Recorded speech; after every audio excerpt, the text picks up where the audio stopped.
маань Canon Channel хуг байна. За энэ удаагийн дугаартай маш сонирхолтой сэдвийн талаар ярих болно. Энэ сэдв маань юу вэ гэхээр fast fashion брэндүүд болон хувцас үйлдвэрлэлийн хөшигний цаатахнуудын талаар ярина. За тэгээ үүнтэй холбоотой 2013 онд болсон маш тийм харамсалтай нэгэн ослын талаар ярьж өгөх болно. За бүгдээ эхлэхээс өмнө эрсцээ бүртгүүлээд лайк, subscribe дараад өгөөрэй. Баярлалаа. За тэгвэл бүгдээрээ юуны өмнө fast fashion гэж ямар нэр томьёо байдгийг тайлбарлая. Энэ талаар та нар өмнө сонсч байсан баг, бас сонсоогүй ч байсан баг. За fast fashion гэдэг ойлголт нь хамгийн сүүлийн үеийн чиг хандлагын хувцсыг хамгийн хурдан аргаар үйлдвэрлэж хямд үнээр зах зээлд гаргахыг хэлж байгаа юм. За энэ нь бол ихэвчлэн их хэмжээгээр масс тийм зах зээл чиглэсэн хийдэг. За тэгээд fast fashion-ы онцлог нь бол загварын чиг хандлага өөрчлөгдөх бүрт аль болох тийм хурдан бүтээгдэхүүн гаргадагаараа онцлогтой байдаг. За тэгээ энэ донд бидний сайн мэдэх Zara, H&M, Shein, Uniqlo, Fashion Nova, Primark зэрэг брэндүүдийг бол нэрлэж болно. За эдгээр брэндүүд бол энэ fast fashion-ы хамгийн том үйлдвэрлэгч нь бас тоглогч нар нь гэж хэлж болно. Тэгвэл яагаад энэ осол дээрх брэндүүдтэй холбоотой юм бэ те?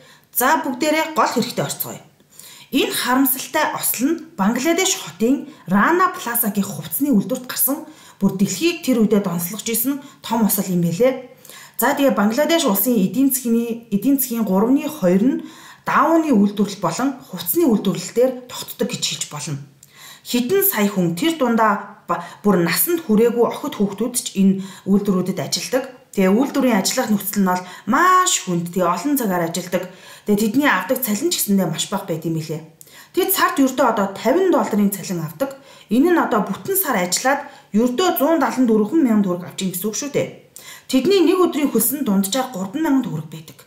Охтууд нь маш бөхчин тийм халуун өрөөнд оёдлын машин дээр ямар ч агааржуултгүй ажилладаг бол хөвгүүд ирчүүд нь тийм химийн хорт бодистой, өнгө оруулагчтай, тийм хэцүү нөхцөлдтэй хөл нөцгөн ямар ч бэлий болон ажлын багаж зэвсэггүйгээр наад захын хөдөлмөрийн аюулгүй байдал хангалтайгүй нөхцөлд ажилладаг. За тэгээд Дака хотын голоор урсах Буриганга гэд гол байдаг. Тэр гол нь бол тэр чигээрээ тийм даавны химийн бодисонд хорцсон маш бохир тийм өчнөө их тийм даавны хог хаягдалд дарагдсан тийм хот байд юм билээ. Тэгээ энэ хот нь бол бас дэлхийн хамгийн бохир голуудын нэг юм билээ. За тэгээ энэ үйлдвэр нь Бангладешийн нийслэл болох хамгийн том хот нь Дакад байрлалт юм билээ. Энэ хот нь бол 20 сая хүн амтай хот, маш их хүн ам ихтэй. Тэгээд анх энэ Rana Plaza үйлдвэрийн барилга нь бол ердөө 4 давхар байхаар хийгдэж байсан ч үйлдвэрийн эзэн нь тухайн бүс нутгийнхаа одоо улс төрийнхэнд маш танил талтай хүн байсан. Тийм болохоор барилгаа айжмаар давхар нэмсээр хагаад эхний ээлжинд 3 давхар нэмээд тэгээд 7 давхар тийм барилга болгосон байна. Уг нь хундам нь бол 4 давхрын хүчин чадалтай барилга шүү дээ. За тэгээ бүр зогсоогүй. Түүний шунал нь дэндээд 2013 онд бүр 9 давхар болгож өндөрлсөн байгаа юм. Энэ барилгын одоо нэг давхар нь болохоор банк дэлгүүр үйлчилгээний зориулалтаар түрээсэлдэг. Харин 2-оос дээш давхрыг бол одоо хэд хэдэн хувцсны үйлдвэрүүд түрээслэн үйл ажиллагаа явуулдаг байсан юм билээ. Ойролцоогоор одоо тэр барилгад нийт 5,000 хүн ажиллаж амин зуудаг байсан гэсэн тооцоо байгаа. Тэгээ яг осол болохын өмнөх өдөр нь орон нутгийн телевизээс тухайн одоо үйлдвэртэй танилцаж явж хагаад доор одоо хамгийн доотлын подвалын давхраар нь явж байхад маш их цуурал үүссэн байна гэдгийг олж тогтоосон. Тэгээ үүнийгээ тухайн барилгын эзэн болох Сохиол Ранад хэлсэн байгаа юм. Тэгэнгүүт нь нөгөө Сохиол Рана нэг давхрын банк болон үйлчилгээний газруудад за бид манайх ингээд засвар бага хэмжээний засвар хийх шаардлагатай байна. Та бүхэн хэсэг хугацаанд одоо ингээд бити ирээрээ гэд сануулсан байгаа юм. Гэвч дээд давхрын хувцсны үйлдвэрийн ажилчид болохоор зүгээрээ энэ баг зэрэг шохоо эмүүлсний л ажил байгаа. Ямар ч тийм засварлах шаардлага байхгүй. Та бүхэн химийн ажилдаа явж болно гэж хэлсэн байгаа.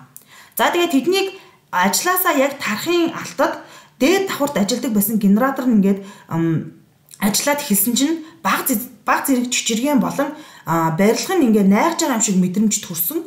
Тэгсэн ч гэсэндээ ажилдаа заавал ир гэж үйлдвэрийн даргандар нь бол шаардсан. Тэгээ хэрвээ та нар ажилдаа ирэхгүй бол 1 сарын цалин чинь шууд хаснаа гэд бүгдийг дарамтлсан байгаа юм. За тийм болохоор яг хэрэг гардаг өдөр болох 2013 оны 4 сарын 24-нд тухайн одоо хар өдөр ажилчид нь бол юу ч мэдхгүйгээр яг л энгийн өдөр юм шиг ажилдаа бүгд 8 цаг гэрцгээсэн. За тэгээд 8 цаг 45 минутын үед гинт тогон тасарч нэмэлт генератор нь бол ажиллаж эхэлсэн байна. За эдгээр генераторууд нь болохоор бүгдээрээ дээврийн давхарт байрладаг, бүгдээрээ дизель түлшээр ажилладаг байсан.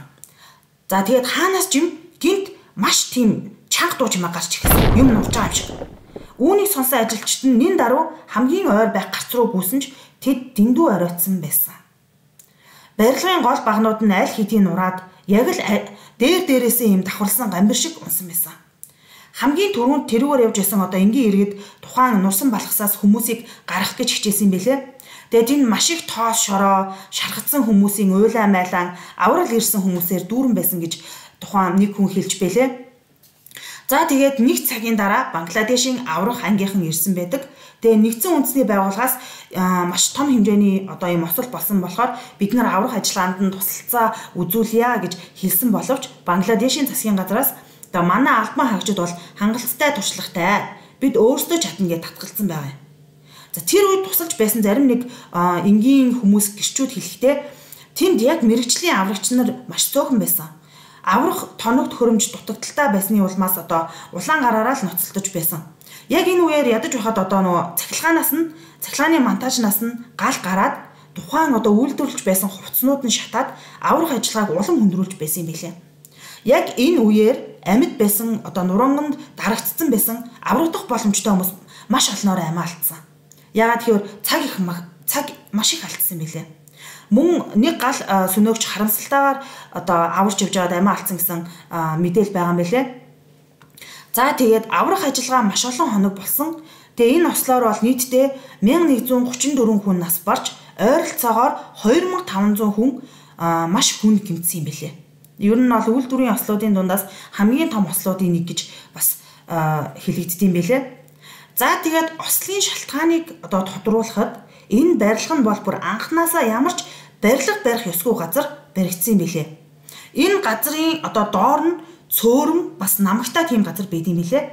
Тэгээд яагаад ийм цөөрөм дээр барих болсон бэ гэхээр Дака хотод маш олон дэлхийн брендийн үйлдвэрүүд яг л борооны дараах мөг шиг оширсон учраас газар нь маш их өндөрсөн байгаа.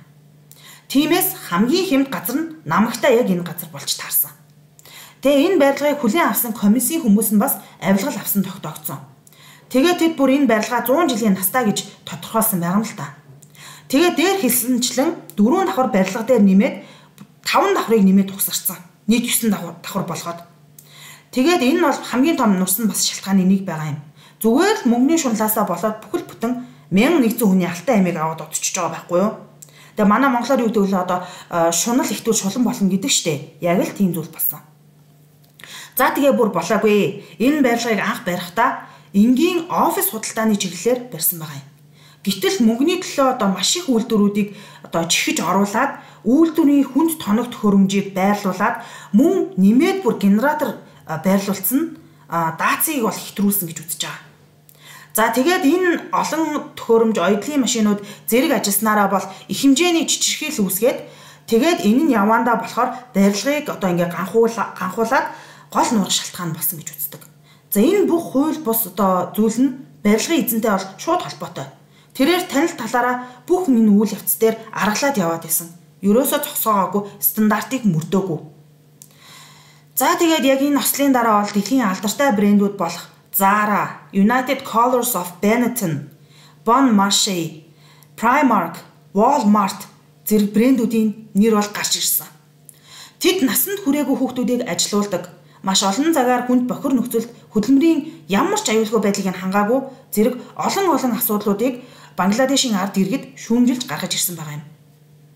За мөн барилга аюултай нурах эрсдэлтэйг мэдсээр бийжиж хөөрхий ажилчдыг ажилдаа эргэж тухайн үйлдвэрийн дарга нар нь дарамтлсан байгаа юм. Энэ Rana Plaza үйлдвэрт дэлхийн алдартай бүр 30 брендийн хувцас хийгдэжсэн билээ. Энэ ажилчдын одоо цус нулимсаар бүтсэн хувцснууд бол тэндээ үлдсэн. Тэгээд Бангладешийн төрийн бус байгууллагаас нь бол цаашид ажилчдын ажиллах нөхцөлийг сайжруулах талаар бол одоо тэр брэндүүдтэй харилцан тохиролцох гэрээг хүртэл хийж исэн. Гэхдээ зарим брэндүүд нь болохоор хямд төсөр ажиллах хүчний алдахыг хүсээгүй юу эсвэл өөр улс руу одоо шилжихэр болсон уу татгалцсан байдаг. Энэ гэрээнд гарын үсэг зураагүй. Тэдгээр 30 брэндээс ердөө 7х нь л хохирогчдод нөхөн төлбөр өгнө гэж зөвшөөрсөн байт юм билээ. Ердөө 7 хон шүү дээ. 23 зөвшөөрөөгүй. Тэд зүгээр ч нэг бас нөхөн төлбөрөө өгчихгүй нас барагчдын ар гэрийн хүмүүсээс нь ДНК-гийн шинжилгээ тест хийж үзээд үнэхээр тухайн үйлдвэрийн ослоноос орсон хүний цусан төрөл байна уу? Хэрвээ байх юм бол тухайн нөхөн төлбөрөө өгнө гэсэн байгаа юм. Бүр ингэж чирэгдэл учруулж исэн. За энэ явдал нь бол ард иргэдийн бүр эсэргүүцэлтэй үнэхээр тулсан. Тэгээ хүмүүс эдгээр брэндүүдээс нөхөн төлбөр нэхэж жагсаал зуглаан хүртэл маш олноор ингэ зохион байгуулж исэн юм байлээ. Тэгээ энэ ослоос болж олон сая хүн хөдөлмөрийн мүлжлөг, аюулгүй байдлын төлөө дуу хоолойгоо өргөж тийм маш том хэмжээний жагсаал бол зөндөө их болсон байлээ. За харин засгийн газраас нь бол энэ жагсаалыг ер нь бол хурдан харах сонирхолтой байсан. Тийм ч учраас хийм буу болон нулимс асруулагчийг хэрглэж байсан. За тэгээ энэ олон хүний амь насанд хүрсэн нөгөө барилгын эзэн байгаа штэ Сохойл Рана гэд тэр хүн болохоор энэ үеэр усаасаа оргоод энтхийн хил дээр очсон байхад нь цагдаа нар барьж буцаад ингээ яралтаагаар Бангладешд авчирсан юм билээ. Тэгээ хүмүүс түүнийг хараад маш их уурсан зэвүүцэж байсан. Тийм болохоор түүнд бүр ингээ тусгай малгай бас сум нэвтэрдгүү хантаац хүртэл ингэж өмсүүлээд олонний өмнө авч явах шаардлагатай болсон. За тэгээ түүнийг авилгал авсан тэгээ олон хүнийг үхэлд хүрсэн хэрэгээр цагдаа нар баривчлсан ч гэсэндээ шүүхээр орохдоо бүр маш олон жил болсон. Түүний бүр шүүх хурал нь 25 удаа хойшилж исэн.